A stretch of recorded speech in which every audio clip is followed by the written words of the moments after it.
কিছুদিন যাবৎ খেয়াল করতেছি রোড অ্যাক্সিডেন্ট হচ্ছে, মানে দুর্ঘটনা, যেটা বাইকের মাধ্যমে বেশি হচ্ছে। অনেক ছোট ভাই মারা গেছে, অনেক বন্ধু মারা গেছে, অনেক বড় ভাই মারা গেছে।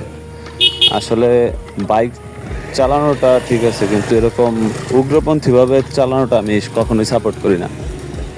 আর আসলে জীবনটা তোমার একান্তই ব্যক্তিগত, কিন্তু এর সাথে কতজন জড়িত আছে সেটা তুমি নিজেও বুঝতে পারবে না। তোমার পরিবার থেকে শুরু করে ভাই, বন্ধু, বান্ধবী সকলেই এখানে জড়িত। সকলের একটা ইমোশন কাজ করে তোমার উপর। তোমার যদি কিছু হয়, ধরো তুমি মারা গেলে, সে কাঁদবে কে? তোমার মা কাঁদবে, তোমার বাবা কাঁদবে, বোন কাঁদবে, ভাই কাঁদবে। তার সাথে তোমার বন্ধু বান্ধব যারা আছে, প্রতিনিয়ত তোমাদের কথা মনে পড়বে। যখন তোমার মনে করো কোথাও ঘুরতে গেল তারা, তখন তোমার কথা মনে পড়বে। ছবি তুলতে গেছে, তোমার কথা মনে পড়বে। ভাই, এর জন্যই বলি যে একটু বাইকটা খুব সতর্কভাবে চালাইবা।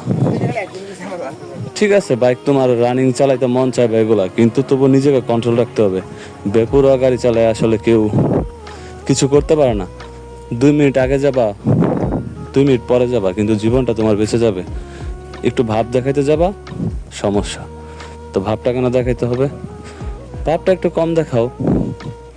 যে বন্ধু বান্ধবের সাথে যে আমি কতটুকু স্পিড তুলতে পারি, সে কতটুকু স্পিড তুলতে পারে, এটা নিয়ে কম্পিটিশন করার কিচ্ছু নাই।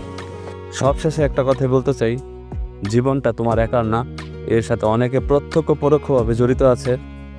তো একটু সিনসিয়ারলিভাবে গাড়ি চালাবা সকলে।